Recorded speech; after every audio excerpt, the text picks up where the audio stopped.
السلام عليكم ورحمة الله وبركاته. أعوذ بالله من الشيطان الرجيم. بسم الله الرحمن الرحيم. ولقد خلقنا الإنسان من سلالة من طين ثم جعلناه نطفة في قرار مكين. صدق الله العلي العظيم. اللهم صل على سيدنا ومولانا محمد النبي الأمي وعلى آله وأصحابه وبارك وسلم وصل علیہ. معزز سامعین و سامعات، سورۃ المؤمنون ہے، پارہ نمبر 18 ہے، آیات مقدسہ نمبر 12 تا 16 ہے. اللہ رب العزت ان آیات کا فہم اور شعور عطا فرمائے اور عمل کی توفیق اور صلاحیت عطا فرمائے. گزشتہ آیات میں اللہ رب العزت نے سچی جماعت حزب اللہ مومن جماعت کی اوصاف، ان کی خصوصیات کا ذکر ارشاد فرمایا، رہنمائی ارشاد فرمائی، اور آخر میں اللہ رب العزت نے اولئک هم الوارثون ارشاد فرما کر یہ گارنٹی دے دی کہ دنیا و آخرت میں جنت کے وارث یہی ہوں گے. آغاز میں فرما دیا تھا قد افلح المؤمنون. یہ قد حرف تحقیق ہے، جس کا مطلب یہی ہے کہ اللہ یہاں بھی مومنون کو، سچی جماعت کو فلاح اور کامیابی کی گارنٹی دے رہے ہیں. اور پھر صفات ارشاد فرمائیں کہ یہ ان کی صفات ہیں، جس کا ہم نے ہلکا ذکر کیا ہے. اور پھر آخر میں یہ فرما دیا کہ اولئک هم الوارثون الذین یرثون الفردوس هم فیہا خالدون. یہ دنیا اور آخرت میں جو ترقیات ہیں، جسمانی ترقیات، روحانی ترقیات، سماجی ترقیات، وہ اگر ملیں گی تو مومن جماعت کو ملے گی. وجہ یہ ہے کہ مومن جماعتیں، سچی جماعتیں، حزب اللہ کی جو جماعتیں ہیں، وہ جتنی بھی جد و جہد کرتی ہیں، ان کا ہدف تو صرف ایک ہے، اور وہ ہے اللہ کی رضا. اللہ کو خوش کرنا چاہتے ہیں، اللہ کی اطاعت و فرما برداری کرنا چاہتے ہیں. ان کے ذہنوں میں تو کوئی دوسرا روٹ ہے ہی نہیں، ایک ہی روٹ ہے، صراط مستقیم. اس لیے ان کے مقابلے میں جو جھوٹی جماعتیں ہیں، کفار، مشرکین، منافقین، شیطانی جماعتیں، وہ ہمیشہ معاشرے کی ترقی میں رکاوٹ بنتی ہیں. بظاہر بڑے بڑے عمدہ لیبل لگائیں گے، خوبصورت چہرے بنانے کی کوشش کریں گے، نعرے لگائیں گے، قوم کو گمراہ کرنے کی کوشش کریں گے، لیکن حقیقت میں کامیاب نہیں ہوں گے. وقتی طور پہ کامیاب بھی ہو سکتے ہیں. اللہ آزمائش لیتے ہیں، امتحان لیتے ہیں. اللہ ان کو بھی امتحان میں ڈالتے ہیں اور سچی جماعتوں کو بھی امتحان میں ڈالتے ہیں. اللہ رب العزت نے توجہ دلائی کہ اگر آپ غور کیجئے تو آپ کی حقیقت کیا ہے. میرے مقابلے میں آنے سے پہلے یہ تو سوچو، میرے نبیوں کی مخالفت کرنے سے پہلے یہ تو کم از کم غور کرو کہ تم تھے کیا. وَلَقَدْ خَلَقْنَا الْإِنسَانَ، اور البتہ تحقیق ہم نے انسان کو پیدا کیا، من سلالۃ من طین، چنی ہوئی مٹی سے ہم نے پیدا کیا. آدم علیہ السلام جو پیدا ہوتے ہیں تو وہ کس چیز سے پیدا ہوتے ہیں؟ وہ مٹی سے پیدا ہوتے ہیں۔ اللہ رب العزت نے مٹی کا انتخاب کیا اور آدم علیہ السلام کو پیدا فرمایا۔ پھر آدم علیہ السلام سے آگے جو نسل انسانی کا آغاز ہوتا ہے تو تمام بنی آدم جو ہیں وہ نطفے سے پیدا ہوتے ہیں، اور اس کی ایک ترتیب آگے اللہ ارشاد فرما رہے ہیں، ثم جعلناہ، پھر ہم نے اس کو بنایا نطفۃً، پانی کی ایک بوند سے، فی قرار مکین، جو جمع ہوا ہے ایک ٹھکانے میں، جو رحم مادر میں، ماں کے پیٹ میں وہ نطفہ، وہ پانی کی بوند وہ ٹھہری ہوئی ہے، اور اللہ رب العزت نے اس کا ایک مقام بنا دیا ہے۔ پھر اس کے بعد ثم خلقنا النطفۃ علقۃ، پھر وہ جو ایک نطفہ ہے یا پانی کی بوند ہے اس کو اللہ ایک جمع ہوا خون بنا دیتے ہیں، جیسے جمع ہوا خون ہوتا ہے۔ فَخَلَقْنَا الْعَلَقَةَ مُضْغَةً، پھر اس جمے ہوئے خون سے اللہ تعالیٰ گوشت بنا دیتے ہیں۔ فَخَلَقْنَا الْمُضْغَةَ عِظَامًا، پھر اللہ رب العزت ہم بناتے ہیں، اللہ فرما رہے ہیں فَخَلَقْنَا پس ہم بناتے ہیں، ہم پیدا کرتے ہیں اس گوشت میں، جو ایک بوٹی نما گوشت ہے، جمع ہوا خون اور پھر گوشت، اس میں ہڈیاں ہم پیدا کرتے ہیں۔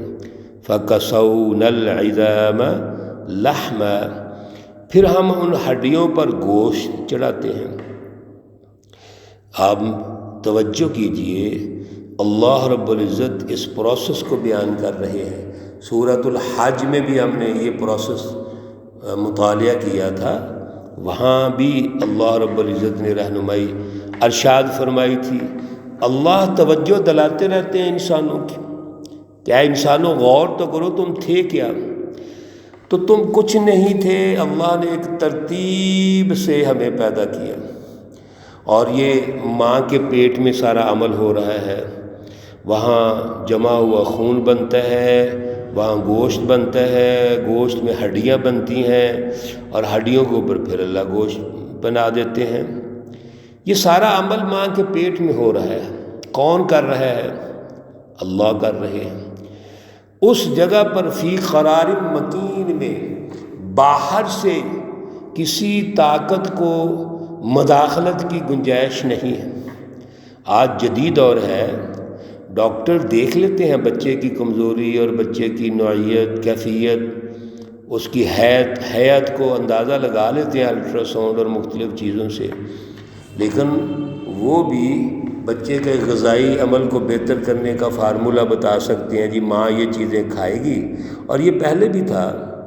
آج کے دور میں تو جدید دور آ گیا، لیکن پہلے بھی تھا کہ جب بچہ ماں کے پیٹ میں ہے تو ماں نے کیا کھانا ہے، ماں نے کیسے رہنا ہے، ماں کا ماحول کیسا ہونا چاہیے، کیونکہ جو بچہ اب ماں کے پیٹ میں ہے اس کی نشو و نما، تربیت، جو باہر کے ماحول کے اثرات بھی ہیں ان کا آغاز ہو چکا ہے۔ صرف دنیا میں آنے کے بعد ہی وہ اثرات نہیں پیدا ہوتے، جب بچہ آپ کے ماں کے پیٹ میں ہے وہاں وہ ہر اثر قبول کر رہا ہوتا ہے۔ سبحان اللہ، یہ ہے اللہ کی قدرت۔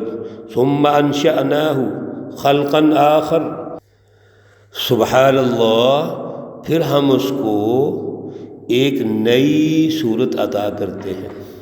اب یہ بچہ مکمل ہے، اور مکمل ہونے کے بعد اب یہ ایک شکل صورت میں سامنے آ گیا ہے۔ فتبارک اللہ احسن الخالقین، پس کتنی بڑی برکت والی اللہ رب العزت کی ذات اقدس ہے جو سب سے بہتر پیدا کرنے والا ہے۔ یہ سارا عمل کرنے کے بعد اللہ کہتے ہیں یہ ہم نے اس کو ایک صورت دی، اور دنیا میں جب آیا وہ تو اس صورت کو ایک نام آپ نے دے دیا۔